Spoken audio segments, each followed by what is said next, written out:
जड़ी बूटियों के विषय में आज हम आपके लिए लाए हैं एक और दिव्य औषधि जो आपके जीवन को तो सुंदर बनाएगी ही, साथ साथ में यह जो पौधा जिसके संदर्भ में अभी हम आपको बताने जा रहे हैं, हिंदी में हम विधारा के नाम से इसको जानते हैं। आयुर्वेद में इसका बहुत वर्णन है। जो दर्द के रोगी हैं, हालांकि दर्द के रोगों में भी विधारा की जो जड़ है उसका प्रयोग किया जाता है। तो विधारा की जड़ यदि मिल जाती है तो आप लगभग 10 ग्राम जड़ को आप 400 ग्राम पानी में पकाइए। पका करके जब 100 ग्राम बचे, छान करके आप उसका काढ़ा बना करके प्रातः सायं पीते हैं तो वो आपके अर्थराइटिस के लिए बहुत ही गुणकारी प्रयोग है यह विधारा की जड़। और यदि इस तरह से बाहर सूजा हुआ है और फूला हुआ है तो उस स्थिति में आप इस विधारा का जो पत्ता है उसी को सिर्फ गर्म कर करके उसको बांधने से भी उसमें आपको पूरा मिलेगा लाभ। तो इसके बहुत सारे प्रयोग हैं। ये चमत्कारिक पौधा है। इसी तरह से मिलते जुलते रोगों में आप स्वयं भी प्रयोग कर सकते हैं। ये निरापद है, ये विषैला पौधा नहीं है। तो वास्तव में ये हमारी पूरे देश की अर्थव्यवस्था को, सिर्फ विधारा का पौधा भी हमें बदल करके रख सकता है। जड़ी बूटियों के संसार में हम आपके लिए एक और दिव्य औषधीय गुणों से भरपूर, यूँ तो सर्वत्र उपलब्ध होने वाला और आप अपनी घर आंगन की शोभा को बढ़ाने के लिए, अपने मन की प्रसन्नता को बढ़ाने की दृष्टि से जिसको लगाते हैं अपने घर में, एक ऐसा सुपरिचित और सुप्रसिद्ध पौधा, इसके संदर्भ में हम बताएंगे आज आपको। यह पौधा जिसको गुलदाउदी या चंद्रमल्लिका के नाम से या सेवती के नाम से हम इसको जानते हैं। आज हम वर्णन करेंगे इसके कुछ औषधीय गुणों को। यदि आपके शरीर में गांठ हो तो इसके जड़ को निकाल करके घिस करके यदि लगाते हैं तो गांठ भी घुलने लग जाती है। या जिनको घाव हो तो इनके पत्तियों को उबाल करके उस पानी से उस जगह पर धोने से उसका जो इन्फेक्शन है वो ठीक हो जाता है, घाव जल्दी भरने लगता है। बहुत ही गुणकारी और बहुत ही अच्छी चीज़ है। एक गुलदाउदी के अनेक औषधीय गुणों से मैंने आज कराया आपको परिचित। निश्चित रूप से आज के बाद आप इस गुलदाउदी को औषधि के रूप में ज़रूर सेवन करिए, इसको आजमाइए। हमारे देश की ये जीवनदायिनी जड़ी बूटियाँ देती हैं हमें जीवन। आइए समझते हैं उन रहस्यों को। हम फिर आपके साथ हैं एक और इस औषधीय पौधों को लेकर के। यह है एक हिमालयी क्षेत्र में पाए जाने वाला दिव्य पौधा। इसको हम आयुर्वेद में सरपुंखा और इसका दूसरा नाम है प्लीहा शत्रु।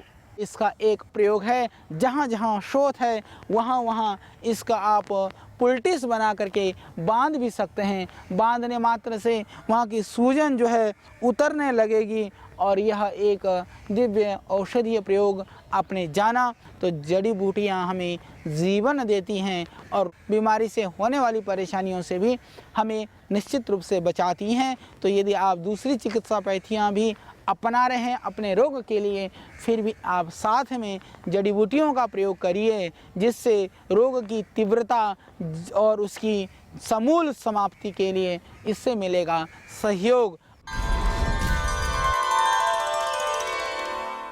हम चर्चा करने जा रहे हैं एक और जड़ी के संदर्भ में जिसका नाम है भारंगी। भारंगी के नाम से ये पूरे देश में ये प्रसिद्ध है।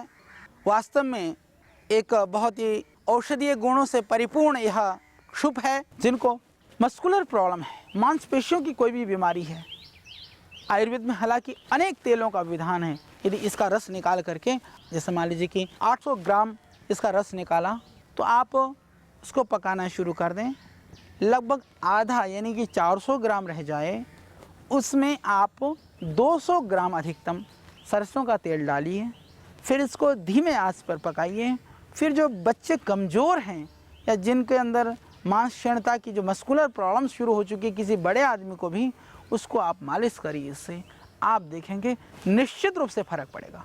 बहुत ही प्रभावशाली यह औषधि है।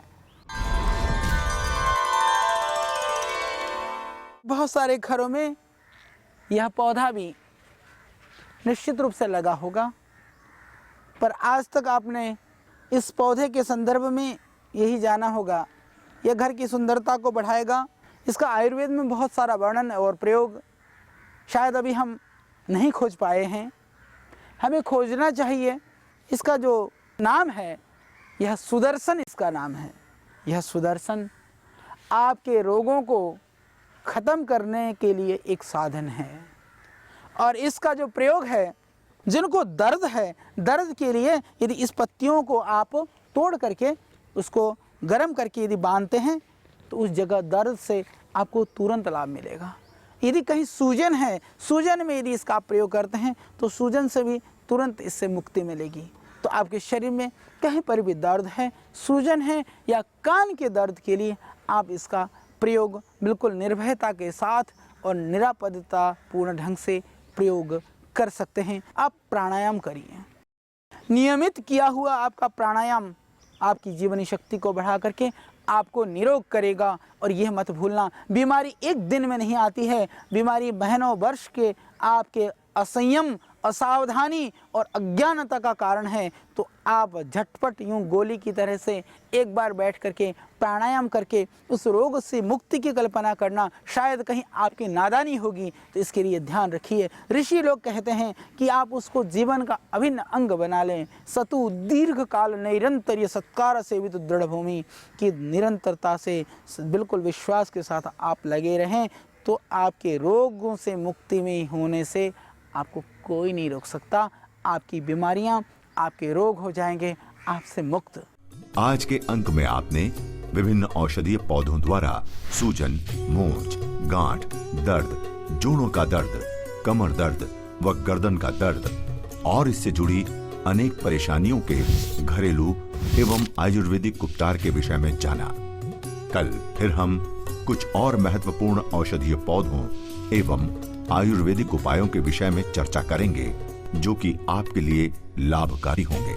आवश्यक सूचना, दर्शकों, आपने परम पूज्य आचार्य बालकृष्ण जी महाराज से सूजन, मूंछ, गांठ, दर्द, जोड़ों का दर्द, कमर दर्द व गर्दन का दर्द और इससे जुड़ी अनेक परेशानियों के घरेलू व औषधीय पौधों से होने वाले सरल उपायों के विषय में जाना। करोड़ों भारतवासी सदियों से रोगों से मुक्ति के लिए औषधीय पौधों व घरेलू उपायों की जानकारी रखते हैं, लेकिन औषधीय पौधों से शास्त्रीय विधि से दवा का निर्माण करना जनमानस के लिए असंभव है।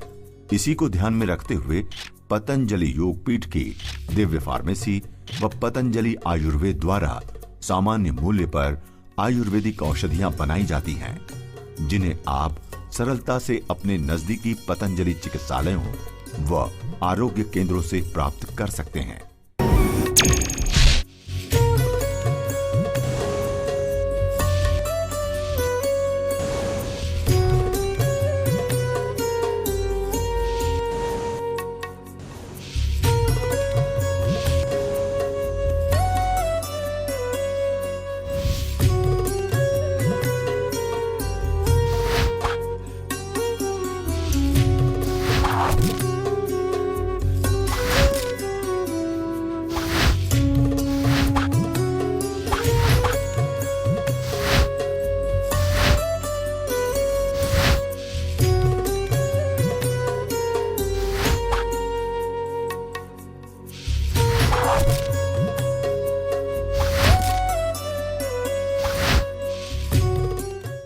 ध्यान रहे कि किसी भी औषधि का प्रयोग बिना वैद्यकीय सलाह के न करें।